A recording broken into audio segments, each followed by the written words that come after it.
Eh bien, bonjour à tous, on se retrouve pour un nouveau point en ce jeudi 24 août 2023. On se retrouve pour faire le point sur les orages et donc la canicule qui va progressivement cesser sur le pays, avec notamment dû à ces orages qui circulent actuellement sur les régions de l'Est, du Nord et donc d'autres qui vont arriver prochainement au cours de la nuit prochaine et au cours de la soirée et également la journée de demain. Donc on a eu des orages parfois violents aujourd'hui du côté d'Hauts-de-France, comme c'était prévu, notamment du côté de Chauny. Dans le 02, on a pu avoir des grosses rafales de vent. On a pu relever par exemple du 113 km/h. Également du côté de la Saône-et-Loire, on a eu des grêlons de plus de 5 cm associés à de très fortes rafales de vent. Donc voilà, le risque localement violent que j'avais prévu a bien été respecté sur ces secteurs-là, et le risque violent également. Donc pour la soirée, on attend quand même de nouveaux orages qui pourraient se mettre en place, donc depuis les Hauts-de-France en allant vers les frontières belges. Ça va déjà presque commencer. Donc du côté de France, ça va commencer sur le Pas-de-Calais, les Hauts-de-France. Malheureusement, le modèle Arome a décidé de ne plus marcher, comme vous voyez ici. Donc je ne peux pas faire mon point habituel, comme d'habitude. Du coup, je vais aller sur WCharts pour vous faire le point météo avec le modèle Arome. Alors Arome, voilà, qui modélise ce soir des cellules localement violentes, encore une fois, du côté donc de la Saône-et-Loire et en allant du côté des frontières suisses et allemandes, avec là également un risque de grêle de plus 5 à 8 cm possible, un risque de forte rafale de vent de 80 à 130 km/h possible, donc restez prudents.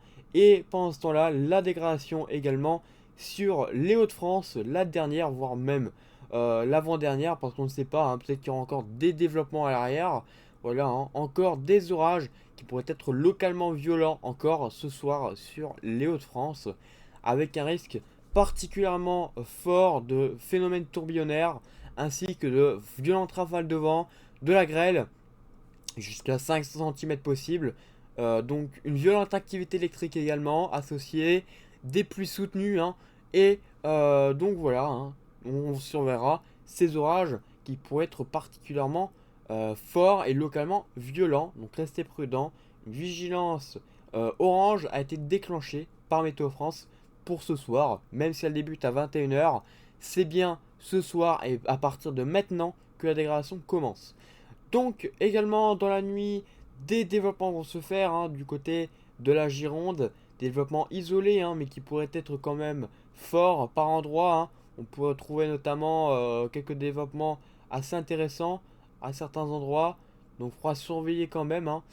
Pour ça, je vais vous faire voir avec CEP qui modèle ces développements en cours de nuit, avec une nouvelle fois un risque fort et localement violent.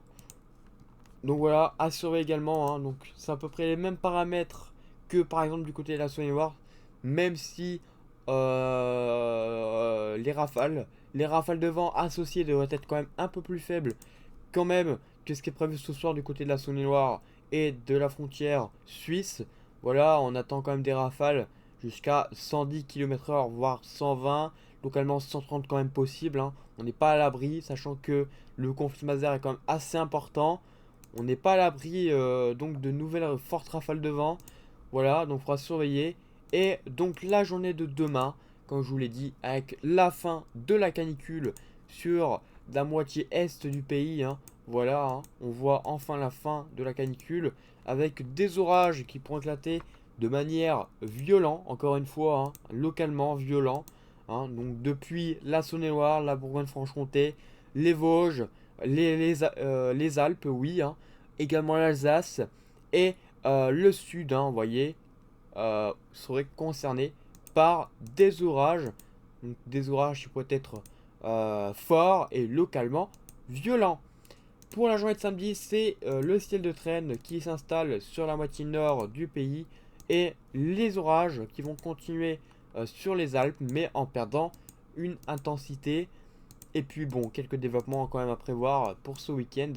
Voilà, quelques développements à prévoir, mais sans conséquences. Cela dit, on aurait possiblement le creusement. Cela dit, alors ça dépend des modèles. Le creusement soit d'un épisode méditerranéen, soit d'un Médicane, en tout cas qui essaierait de se creuser. C'est pas forcément sûr, hein, mais il y a des scénarios qui voient quand même des choses intéressantes là-dessus. Donc il faudra quand même surveiller ce développement, donc soit de Médicane ou autre, hein, même si ça resterait très faible. Enfin, ça resterait faible. Il faudra surveiller quand même, hein, on atteindrait peut-être les 100 km/h ou ça resterait simplement un coup de vent, hein, ça dépendra. Mais ça dépend des modèles, comme je vous ai dit. Il faudra surveiller ça de très très près. Et puis ça ne concernerait pas la France peut-être. Donc on va suivre. Voilà, donc ça c'est tout. C'est tout ce que j'ai à dire. Donc c'est tout, hein, la fin de la canicule. Retour d'un temps plus frais à l'arrière. Voilà, sans surprise, hein. Retour d'un temps nettement plus frais sur une bonne partie du pays, hein. Donc voilà, c'est la fin des orages. Donc vous voyez, hein, ici, hein, vous voyez un épisode méditerranéen possible ou quelque chose qui y ressemble. C'est ce qui semble vu par les modèles. Donc il faudra surveiller de très près, hein. Ça pourrait générer notamment des violents orages peut-être du côté de la Corse. Donc il faudra surveiller ça de très très près. Voilà. Et bien écoutez, merci à tous d'avoir suivi ce point météo. Et puis on se retrouve donc bientôt pour un nouveau point météo. A bientôt.